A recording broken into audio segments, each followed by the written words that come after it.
Thank you for joining us this morning. Today, you will hear the announcement of Operation 1 Million Voices. John Graves will join us in a couple of moments to talk about an operation that is going to gather 1 million active voices in the state of Texas through our congregations across Texas. That's 1 million activist voices to join the millions who already support Senate Bill 6. As you know, the poll numbers, Anglo-Americans, African-Americans, Hispanic Americans, all support this bill, both Republican and Democrat, as you see here today. Senator Lucio, who left his home at 4:30 in the morning to be here to pledge his support for the bill. And thank you, Lucio, Senator Lucio, for doing that. We have Lieutenant Governor Dan Forest from North Carolina, who will debunk the misinformation that continues to be reported on the national scene. So with that, I thank you for being here. Texas leads. North Carolina was the tip of the spear. We will be next to pass a bill that focuses on privacy, a person's privacy, and public safety. And that will say to parents everywhere, your children will have privacy in their schools as we focus on the needs of every student, but protecting all students and all adults in the most private of all situations, in the showers, the locker rooms, and the bathrooms. Let me introduce the author of the bill, Chairman of Administration, Senator Lois Kolkhorst. Thank you, Governor. Hello, everyone. Good to see you again. So happy to have the Lieutenant Governor from North Carolina, Governor Forest. Appreciate it very much. My friends, my colleagues, Senator Lucio, thank you. Thank you for working with me and through this process. And I know we've worked about some parts of the bill, and I'm just very pleased and encouraged by your support of this. Simply put, SB 6 is the Texas Privacy Act. Many of you read my op-ed piece this weekend. You know how passionate I am. I come to you as an NCAA athlete, someone who was a great benefactor of Title IX. Peggy, you asked me one day if it was personal to me, and it was, and I told you I would reveal that in due time. And the personal part of this is that we've made great strides since 1972, increasing the participation in women's athletics by 600%. And to see the original letter that came out on May 13th of 2016 really turn back what I thought were some of those advances. And so in crafting SB 6, we tried to do it in the most non-discriminatory way, looking at, again, recapping the bill. The first part of it says businesses can do, that they are a free enterprise, and they do. They decide their bathroom, restroom, showers, and dressing room facilities as they see fit. Another part of the bill takes in our state agencies, which include higher education, public schools, and our public buildings, and says that those facilities, restrooms, locker rooms, showers, those will be governed by your current birth certificate. And then, of course, the venues that are leased out to private entities that we covered will be allowed to be covered in the section of the bill that says you're a private entity and you have purview over those public, those intimate facilities in your restrooms, changing rooms, locker rooms, and showers. And, you know, working on that and striking a balance of a non-discriminatory way to move forward. It says to school districts that you may create those circumstances, for those special circumstances, meet the needs of all students in our public schools and our universities. This applies to the multi-stalled bathrooms, but it can also, when we come across those special circumstances, looking at the single-stalled restrooms. So with that, it is my pleasure to introduce Senator Eddie Lucio, my friend and my colleague. Thank you so much for being here today. Good morning. The debate over transgender access to public bathrooms and locker rooms is one where all sides appeal to shared values of equity, compassion, and safety. Some claim refusing to allow transgender people to choose bathrooms based on their gender identity violates their civil rights and subjects them to potential violence. Others expresses fear that without such restrictions, individuals may inflict harm unto others. Moreover, some see this bill as a bulwark against society's moral decline or society's moral evolution.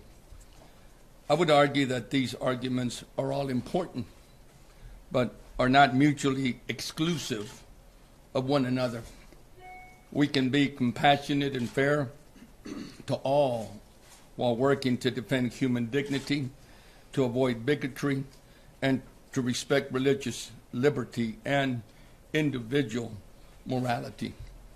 That said, we cannot pretend to understand the struggles of those who transition gender. Each of us have our own journeys and challenges in life. We cannot profess to know the reasons why, nor should we presuppose or judge the path of others. These are the mysteries of the immensity and diversity of God's creation. Jesus spent his life reaching out to everyone, especially those who are at the margins of society, with compassion. His lesson is that all lives are sacred. Thus, no life is less valuable than any other, even those whose way of life seems foreign, strange, unfamiliar, or even wrong. The issue becomes more crucial when discussing how these issues affect our children, especially when they are at the age when they are trying to understand things about themselves and the world around them. They lack the maturity to fully comprehend circumstances and need to be guided by their parents and teachers. This is why I am voting for Senate Bill 6. It is important that our schools manage and accommodate the differences between students in a way that provides a foundation of clear definitions of physical reality, that respects and protects differences among diverse identities, even as those children may eventually experience the complexity of the world as adults. Children, youth, and parents in these difficult situations deserve compassion, sensitivity, and respect without infringing on legitimate concerns about privacy and security from other students and parents. As this bill moves through the legislative process, I plan to leverage my support by contributing in ways that it includes just and compassionate approaches and policies in this sensitive area in order to serve the good of all students and parents, as well as for the common good of each and every human person. Thank you. Thank you, Senator Lucio. Always a man who's bold and courageous and does the right thing, always. Now it's my pleasure to introduce a friend, a personal friend, Dan Forest, Lieutenant Governor of North Carolina, who was the leader on this issue in North Carolina, who won his election this time by more votes than even President Trump carried in North Carolina. He won his election because he stood tall in North Carolina. He knows this battle. He knows the truth. He knows the facts. He knows the misinformation that it continues to be repeated day after day of the economic impact of North Carolina. And he knows that his state stands strong as one of the strongest economies in the country that's adding jobs and ending up with a budget surplus. Lieutenant Governor Dan Forest. Thank you. Yes, sir. Well, good morning, everybody. It's an honor to be here with you, and thank you for everybody here in Texas that is doing the right thing. I believe that this is an issue about doing the right thing. Unfortunately, it's not an issue about the transgender community. It's not an issue about the LGBT community. This is an issue about privacy and safety and protection for all people. And certainly, Texas, like North Carolina, is a state of reasonable accommodation. The United States is a place of reasonable accommodation. I'll hit on that briefly in just a moment, but I would say that from a privacy perspective, what we're talking about is the rights of women. We're talking about the rights of children. Women's rights are human rights. Children's rights are human rights. And we need to make sure that we fight to protect that while, as the senator was saying, we show compassion for those that do have needs. This bill in Texas is very similar to the bill in North Carolina that provided reasonable accommodation for those that have needs in the place of public accommodation. And that's important to remember. This is not a one-size-fits-all situation, very much like the Americans with Disabilities Act. You know, when we passed the Americans with Disabilities Act in America, we didn't say every parking space in every building needs to be handicap accessible. Every bathroom stall needs to be handicap accessible. Every egress and entrance to every building needs to be handicap accessible. We said, no, you need to provide reasonable accommodation for a small minority of people who have certain handicap needs. And that's what we did. That's the way America works. That's the way North Carolina works when we said, if there is somebody, whether they're transgender or otherwise, that fears using a public facility, a multi-stall public bathroom, a shower, a locker room, then you must provide them with reasonable accommodation. Texas bill does the exact same thing, reasonable accommodation for a small minority of people that have these issues, and that's showing compassion. That is the American way. That's the Texas way. That's the North Carolina way.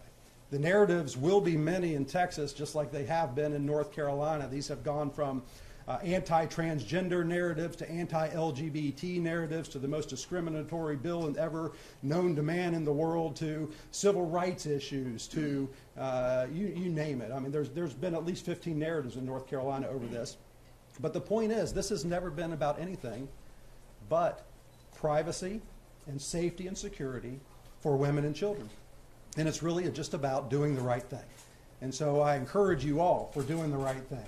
And the biggest narrative, and the one that seems to stick the most, is the economic impact narrative about what's happened in North Carolina economically. And I'll have to remind you that North Carolina, just in the last couple of years, has gone from a $1 billion deficit to a $500 million surplus in our economy. We're creating jobs. We've gone from about 9% unemployment down to about 4.5% unemployment.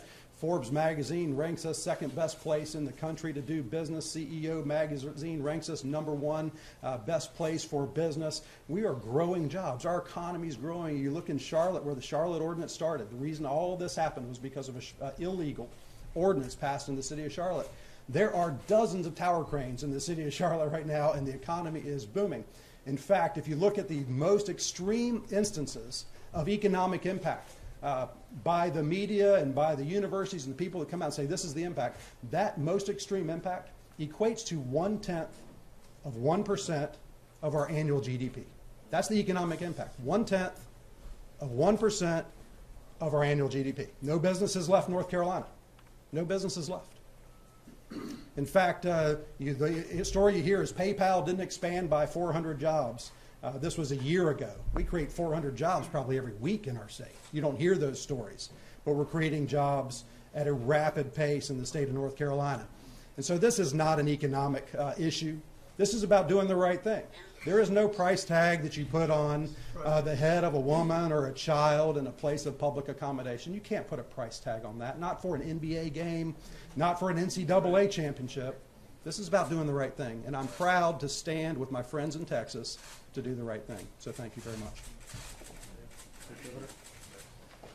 You're going to hear powerful testimony tomorrow in committee, including Lieutenant Governor, who will walk through those issues in more detail. As I have said to most of you who I've done interviews with over the last couple of months, the stories of any negative economic impact are just false narrative put forth by the opposition.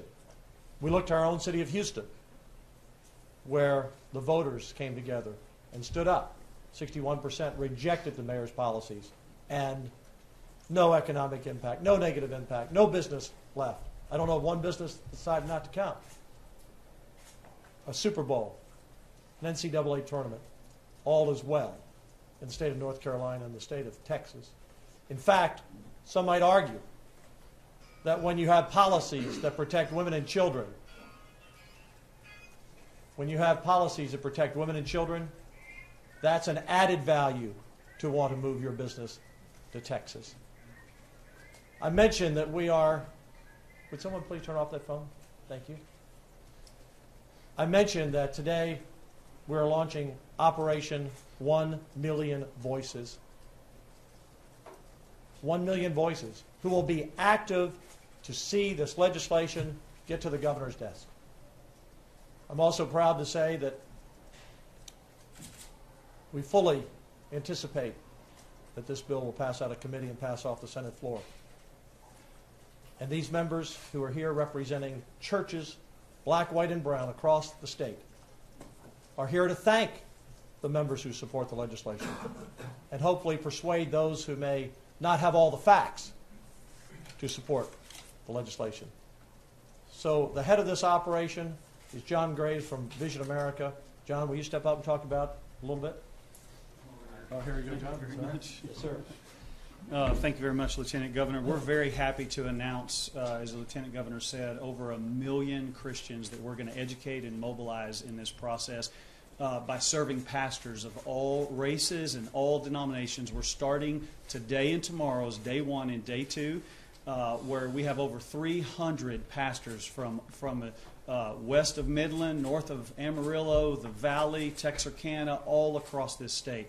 And there is an intense interest. We could have had twice that many. We closed registration because we didn't have the capacity. We didn't have the space. That represents over 150,000 people just at the beginning of the next 2 months. And we do want this to get to the governor's office. We're here to pray for the government officials. We're here to thank them and encourage them, but we're also here to educate these pastors so they can educate their people to find out what the truth is on this issue.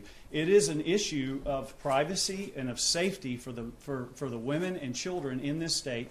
And the pastors are very heightened to know about this and to pass this on to the people in this state. What is happening is several of the groups are all coming together. Watchmen on the Wall, along with Vision America, along with Texas Pastors Council, Hispanic Action Network, Texas Values, several groups are all coordinating and working together to try to raise the awareness and get the information out there that this is not bad for business. This is not even do anything to tell a private business what to do. This is so that there's uniformity across the state, and so that when we take our children, when I've got 5 children, when I take them somewhere, I don't have to wonder, in this city I can let my daughter go to the restroom, in this city I can't. And that's what's happened right now, is city by city by city, there's all these fights, and you're going to hear briefly from Houston to San Antonio, around the Dallas-Fort Worth area. Instead of doing that, we're thanking our legislature for getting this to the governor's desk and getting it signed. Dr. Scarborough, Rick Scarborough, is going to be launching regional events all across the state. We're going to be doing that over the next 2 months, doing this in key cities all across the state to gather these pastors and to educate them. And so we're standing together, united, and I want you to hear briefly just from 3 pastors. Pastor Charles Flowers, a dear friend of mine, is going to come first. He's out of San Antonio and dealt with an ordinance there where the church stood together and did some really exciting things. And then you'll hear from Mark Gonzalez, also a dear friend of mine, who has done an incredible job on these particular issues all over the country. But like me, this is very personal. And then Pastor Steve Regal, who was intimately involved with Dave Welch and many others in the Houston Hero Ordinance, and knows this firsthand all the way to the point where his own sermons and diaries and notes were subpoenaed. And so the pastors are awakened to this. And so what we hope to do is to continue to educate them over the next couple of months and get well over 1 million voices who are mobilized on this. Pastor Charles, would you come? First of all, it's just a wonderful opportunity to stand almost as a bridge person, because I was born and raised in North Carolina, first 18 years of my life, and then I got to Texas as quick as I could. So we're kind of a bridge personality, but I'm grateful for the fact that at a state level these things are being addressed. We certainly did have to address them at the city level in San Antonio, where a marked percentage of the population did not want the ordinance to pass that has passed. There was a new word that is used in the current language that describes sort of the struggle in the culture. and that word is lawfare. It is a merge between law and warfare. It indicates that there is a struggle in the legislative area of the body, whether that's at the city level, the state, or the national level, that struggle is trying to make sure that we have protections and fairness across the board for everybody.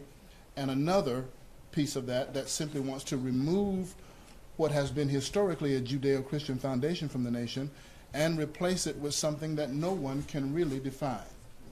So we're at a place where we're having to respect and honor and encourage our lawmakers to make the right choices, and as has been said before, to do the right thing.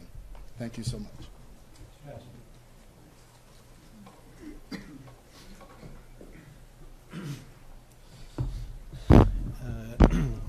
Good afternoon.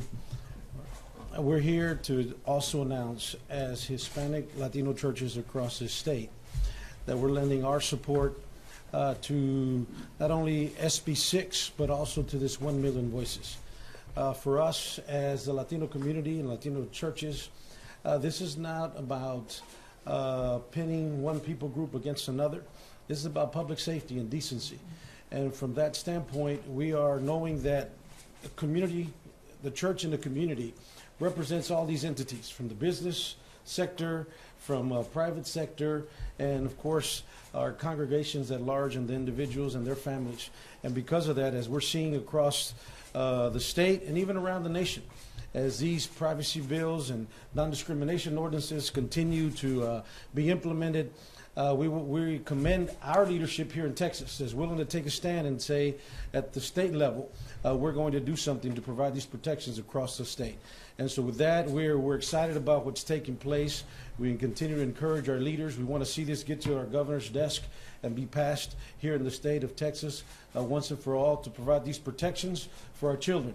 I'm now a grandfather, and we want to make sure that they're being protected. We don't have to deal with some of the stories that we're hearing of, men and women's bathrooms and so forth and so on. But again, more than that, it's just a public safety concern, and our churches and our pastors are saying we need to do something about it. They've been awakened to this, and we're here to take a stand in our state and do our part to make sure that this passes here in the great state of Texas. Thank you. Our previous mayor, announced to the city of Houston that the council would be considering an ordinance that would open restrooms and locker rooms at parks and community pools, and not only government buildings, but that all businesses in our city would be forced to comply. If the public were able to come, then you would be subject to this ordinance that she proposed. Our issue was not opposing any certain group of people at all. We had one basic question for the mayor. Would the language of this ordinance allow a biological male who at any given moment, regardless of how they were dressed, if they simply self-identified as a female, would they be allowed to go into a community pool changing room, into a women's restroom? And our mayor said no. But every legal expert, every single legal expert that we contacted, and we contacted numerous ones, said yes, it would. And so we opposed that ordinance based on that.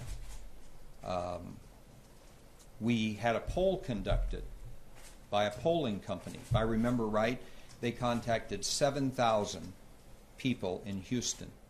80%. They contacted 7,000 of every ethnic group. 80% said, we do not want the ordinance. Our council members voted it in anyway. And the mayor then succeeded in doing what I've never seen happen in the city of Houston in my 34 years. The pastors of every ethnic group united in the city and said collectively, we do not want this ordinance. She also succeeded in doing what I've never seen happen in the city of Houston in my 34 years. She united the city from every ethnic group because the city collectively spoke and said, we do not think this ordinance is right. We think it is about privacy issues and safety issues for women and for girls. And ultimately, we asked our city council for the right to vote. They refused us. And ultimately, we won that battle through the courts at the Supreme Court, which gave our city the right to vote. And even with millions of dollars of advertising coming in from outside our city and the state in attempting to confuse this issue, the citizens of Houston voted 61% to 39% to say no to this ordinance. I happen to think if you ask the citizens of Texas that same question, that their answer would be exactly the same as it was for the citizens of Houston. And so, Lieutenant Governor and Senator, thank you for pushing this, for giving us some equal, some level territory across the state to address these issues in this day. Thank you. Thank you, Pastor. And at the end, our staff will give you the spelling of everyone's name so you have it correctly. Let me just close with this and we'll take a couple of questions. The pastors who are gathering here today and tomorrow, over 300, there will be 500 or 600 or 700 more coming. They're not only looking at this issue, but they're going to be supporting and communicating other legislation. School choice, the Sermon Protection Act, our life protection legislation. But this is, as Pastor Riggle just said, this is the issue that has really galvanized people. As the Lieutenant Governor said, Dan Forrest, this is not an LGBT issue. It's not a transgender issue. It's about preventing a free pass to sexual predators who are not transgender from being able to walk into any bathroom with any child or any woman at any time. Those who proliferate the internet looking for victims.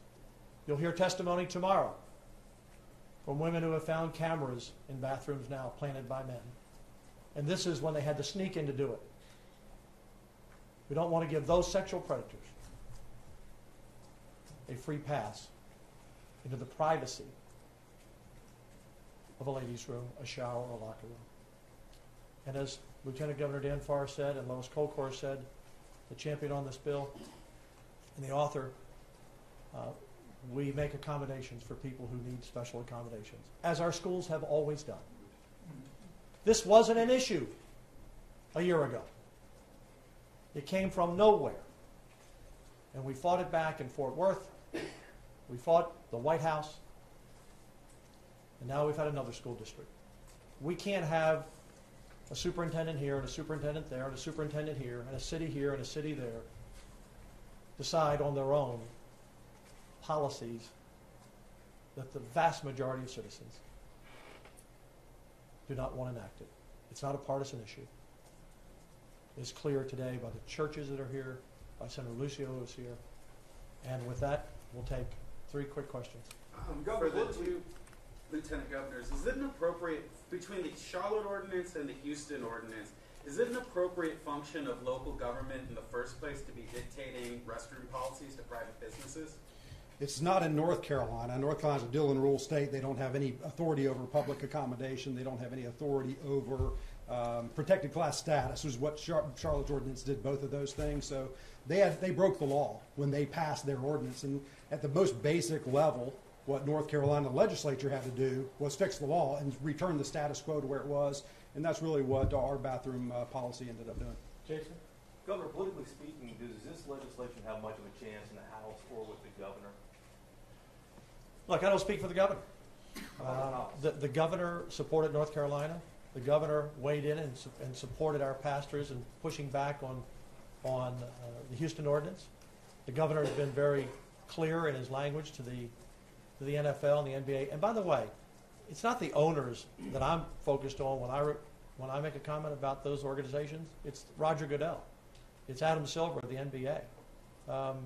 In fact, it's very interesting. You know, the TAB, Texas Association of Business report, has been totally discredited.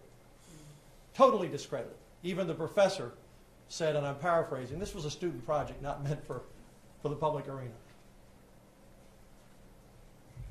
The Texas Association of Business or any other group of businesses, I have yet to see one of those businesses announce. Tomorrow they're letting men in the ladies' room at their corporate headquarters. The NBA doesn't allow it. The NFL doesn't allow it. I don't see any business that has retail customers announcing with the Texas Association of Business that tomorrow they're going to allow men in the ladies' rooms or the dressing rooms. It's very interesting to me. So this is the right thing to do, and the business community needs to understand. There's a small group in the business community who oppose it. No logical reason, except they've bought into the left's argument on this. But the business community needs to know that their own employees don't want this policy in their state. They don't want men in ladies' rooms. Their own employees, their customers don't want it. If you look at Target, you want to talk about economic impact? The hottest stock market in history, and Target stock is still down 20 to 25%. They just reported another down quarter. They've lost millions of customers. That's what happens when businesses and governments go against common sense, common values, and public safety. Last question. You said that you fully expected to pass the Senate. Does that mean with Senator Lucio now you have 19 supporters? We had 19 supporters before Senator Lucio joined in. And you asked the question, the House does what the House does. The governor speaks for himself. But the governor's been on the record in supporting other issues like this. And we think with a million-voice operation and regional events across the state, I feel sure that we will have a successful outcome. My job is to pass legislation that's supported by the people and that's the right thing to do out of the Texas Senate. That's my job. And then a million voices will take it up from there. Thank you all very much for coming.